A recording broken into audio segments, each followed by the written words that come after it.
Ayan. So, every time we are making a test, there is a need for TOS. I hope everyone is familiar with this at sana nakapagawa kayo ng TOS nung time nyo ng EDUC 75.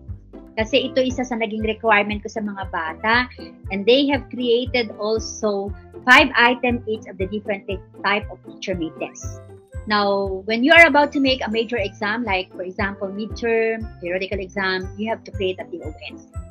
This is a guiding map or blueprint in test construction. It's a chart for table teachers and test developers use in item writing, and it defines the amount of tests to assess each objective. Okay, bakit kailangan ng TOS? You want your exam to be more comprehensive, to balance the hots and the lots, to make it not too difficult, neither too easy. So let us see, ano ba yung sample ng TOS? Pakita nga natin yung sample ng TOS. Ayan. Kita nyo, andun po sa first column yung pong objectives or content. Yung second part po ay yung number of hours, kung gaano katagal itinuro. Pwede po yung days. Ang days kasi ginagamit sa mga DepEd. Tapos yung item percentage po, kino-compute natin ang item percentage, nasa ilalim po ang formula. You just have to divide the number of hours over the total of number of hours. Meaning, ibig sabihin, kung 3 ang number of hours divided by 21 times 100, that will be 14. Kung 9 siya, divided by 21 times 100, that is 44%. Pero lagi po siyang 100% ang lalabas. Okay? And when you got already the item percentage, you can already compute the number of items. Why? You will just simply multiply the item percentage to the total number of items. And what is the total number of items? It is 90. So, yung 14%, which you have to change it to decimal, magiging 0.14. 0.14 multiplied by 90, ang makukuha 13. Yung 0.44 multiplied by 90, ang lalabas doon ay 38. So, meaning, pag edad mo lahat yun, 13, 13, 38, 13, 13, ang total po niya ay 98. Yun po ang, so, therefore, alam niyo na kung ilang items ang kukunin doon sa topic na basic concepts, 13 lamang. Sa instructional objectives, ang kukunin mo ay 38. Sa test construction, ang kukunin mo ay 13. Ganun yun. And you have to distribute it in the different levels of taxonomy. Sa knowledge, sa applying, and even in comprehension. So, pag sa knowledge, usually ang type of exam mo ay identification. Pwede siyang definition, pwede din siyang fill in the blanks. Pero sa explanation na pag pina-explain mo ng bata, so nandun na siya sa comprehension. Pero kalimitan, yung reminding sa starting from applying, although applying, depende yan applying can be categorized po talaga yan sa lower order thinking skills. When there is an application, dito sinama na lang siya. Pero definitely, nagsisimula po siya talaga sa analyzing papunta sa creating. Dito na yung may mga questions kayo na multiple choice, pwede pong isama dito. Problem solving, pwedeng isama dito. Essay type of test, pwede din isama dyan. So, if you will be distributing it, kasi yung both the knowledge at saka comprehension, yung 38 plus 8, yun po ang lots, lower order thinking skills, yung mga questions na yan. Pero yung pisa doon hanggang sa evaluating or hambang sa creating 44, na yung 10, 6, 18, 10, 44 siya, yun po ang sa higher order thinking skills. Hindi naman actually dapat balancing. Dapat po almost near to each other. Hindi yung napakalayo ng agwat nila, pag marami kasing hats, siya ay mahirap ang exam. Pag sinabi na napakarami ng lots, siya ay naman ay madali ang exam. So in that aspect, we just want to balance the hats and hats. Okay, I hope naintindihan po ito. So let us have this one.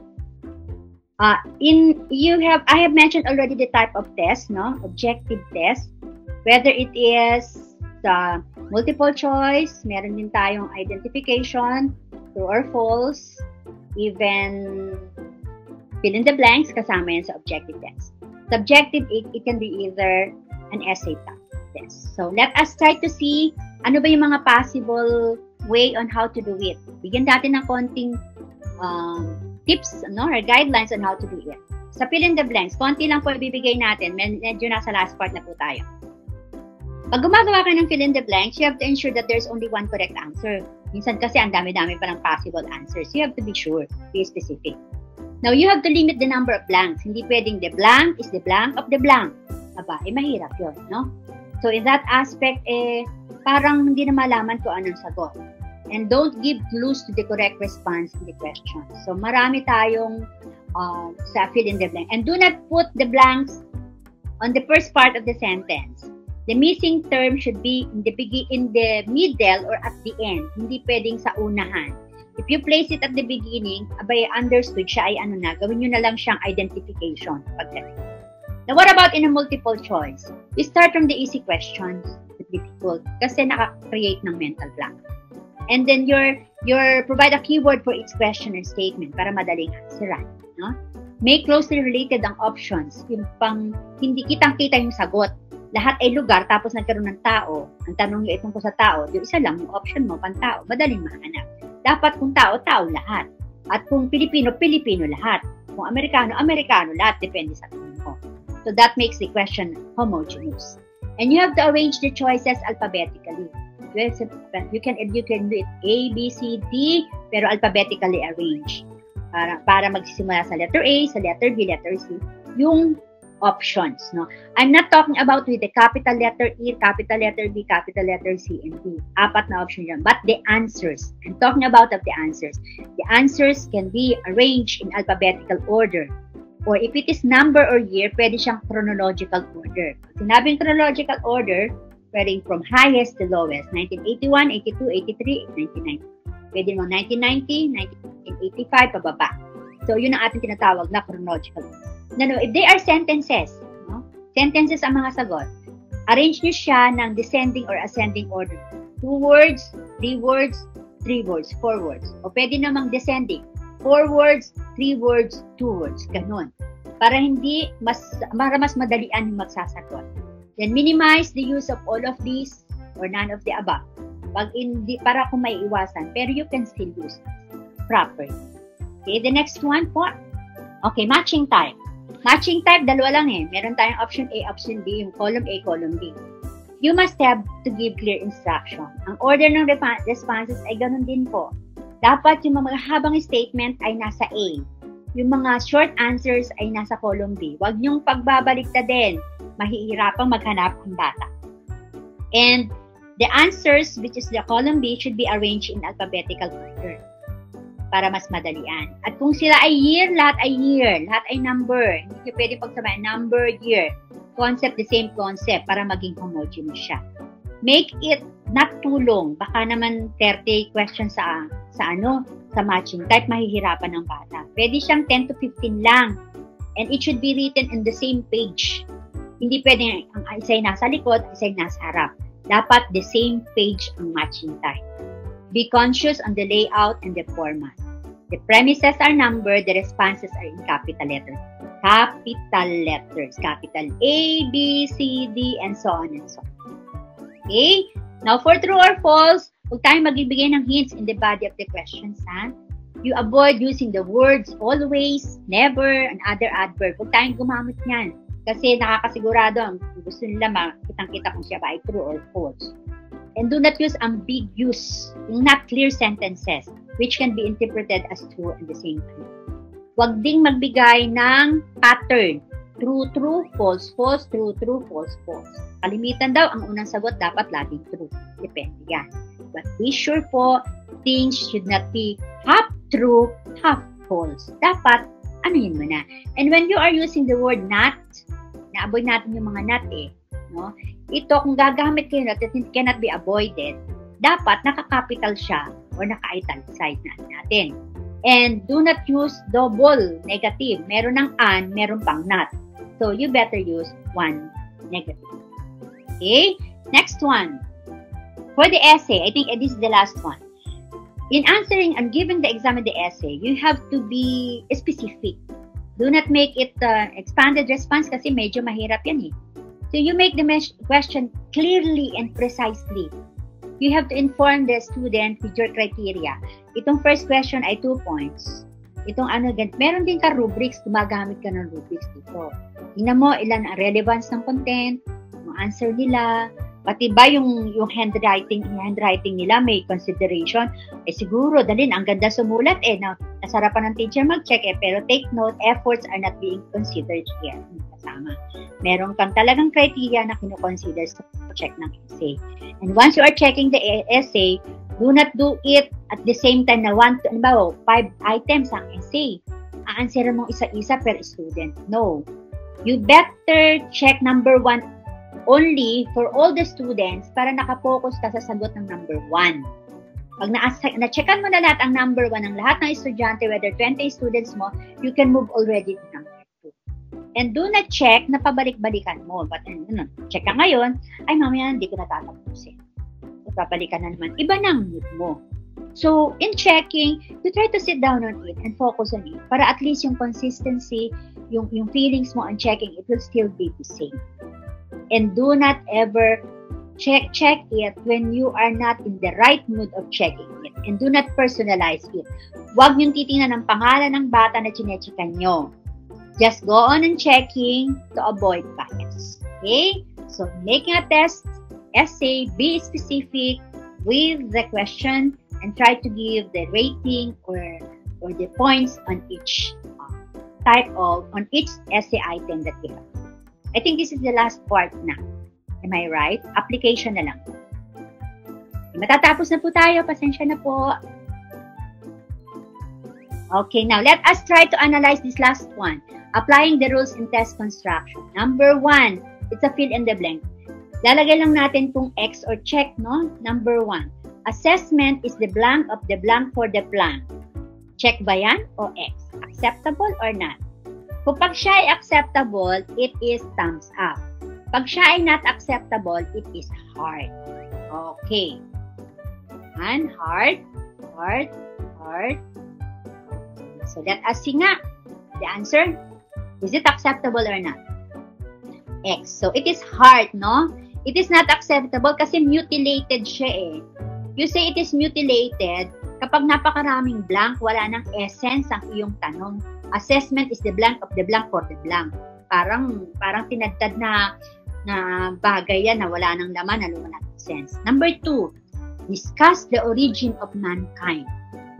Is it acceptable or not? Imagine, ang hirap na You have to discuss the origin of mankind. Ang lawak. Maybe, gawin mo nating specific, magbigay ka ng certain point sa mankind ang gusto mong ibigay.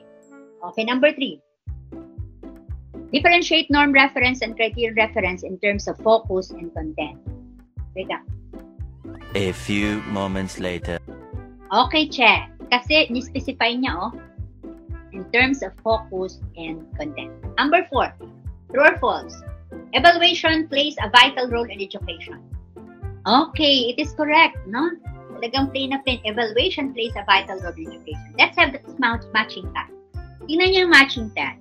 Ang first column niya ay gold, silver sa science. Chemistry siguro ito. Gold, silver, iron, antimony. Yun ang column A. Column B niya, symbol. A, G, F, E, S, B, A, U, and I. So, gusto ko ng part na to, yung mga symbol na niya. Matching type. Is it check or not? Not. Okay, not acceptable. Bakit kaya not acceptable? Now, actually, this is an imperfect matching type. Bakit imperfect?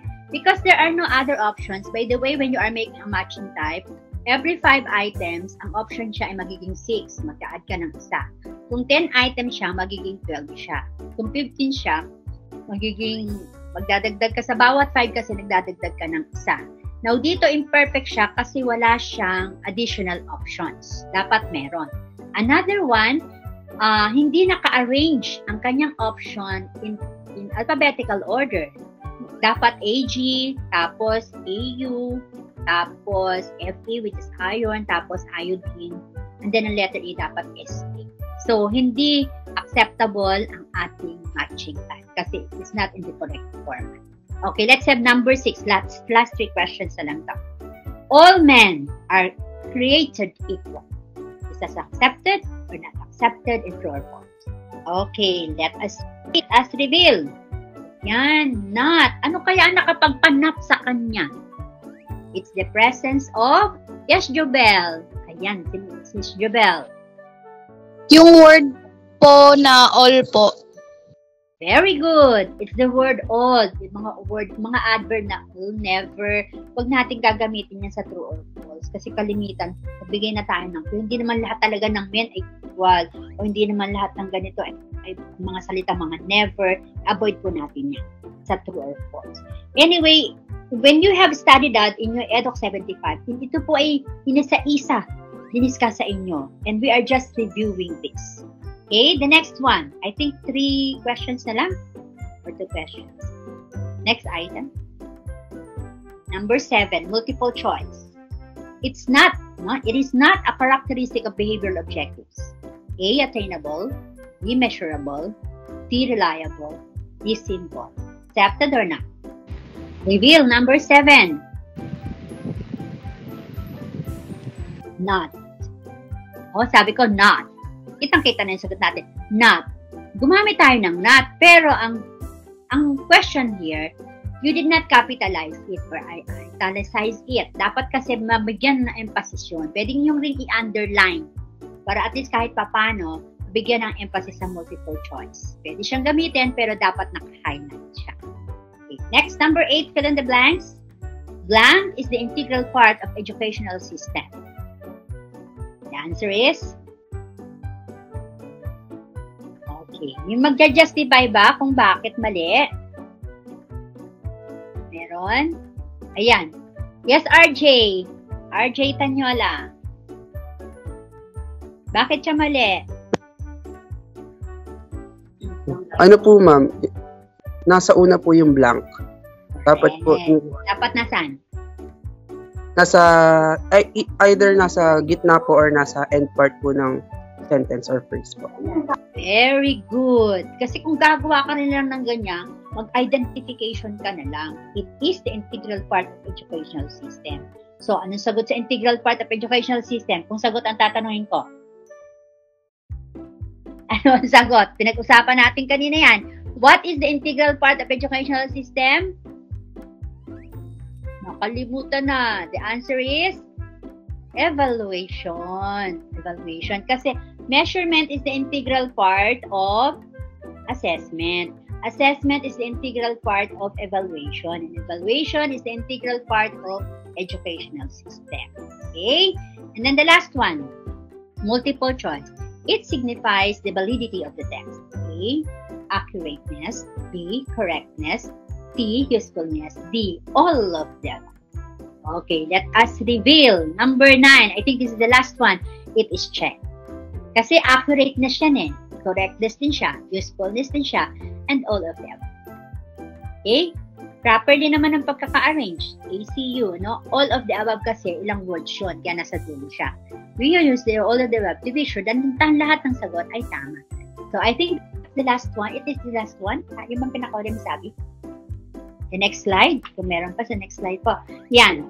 Now, after, di ba nung pinakauna natin, gumagawa tayo ng tests. So, dapat ma-identify natin ang objectives nun. Tinalakay natin ang cognitive, affective, and psychomotor. Pero mostly, pag gumagawa ka ng test, cognitive ang tinitingnan natin. Kasi yun ang ina-apply natin sa TOS. Nakita ko rin sa inyo kung paano ginawa ang TOS. Diniscuss ko rin sa inyo ang different types of tests and guidelines. Now, the next part supposed to be is you have to analyze the item that you have to include in your examination. Pag gumagawa kayo ng items, still you have to double the number of items. Kung 20 items lamang ang exam nyo, gawin niyo yung 40 sa draft. Kasi may mga maaalis yan pag gumamit na tayo ng item analysis. Dito aalamin yung index of difficulty at index of discrimination. Pag item difficulty, gaano kahirap ang test item na yan, yung one item na yon. Pag index of discrimination, can it discriminate a fast learner from a slow learner? May computation dyan. And the computation will be discussed on the second part to be done by Sir Reginald Parales. Siya po ang magdi-discuss ito. Yung part 2 po ng assessment. Okay, I think that is the last part. Ano po ang next slide natin? Yan. We have the questions in the first part. Now we have now the licensure examination for teacher. When you're about to take the examination, do not forget. B, you have to bow and humbly say a prayer because We do believe, no, that through prayers, to the presence of our dear Almighty, everything is possible. And letter E, energize yourself. Do not go to take an examination without eating. Importante yan, related ang ating utak sa ating tiyan. Pag gutom, hindi nakakaintindi. And letter L, locate your examination venue. Saan ba? Baka mag-exam na, hindi alam kung saan ang lugar nyo. Dapat you have to know it. And look over your study notes. Turn over lang ha, hindi na kailangan, dapat you must have a good sleep before the exam. And last one, ensure that all your documents are complete. Baka may nakalimutan kailangan, ayun, matataranta kayo. So let us well the left. And good luck to all of you when you're about to take your examination. These are just part of the review that we have to know. And I hope you learned something out of the discussion today.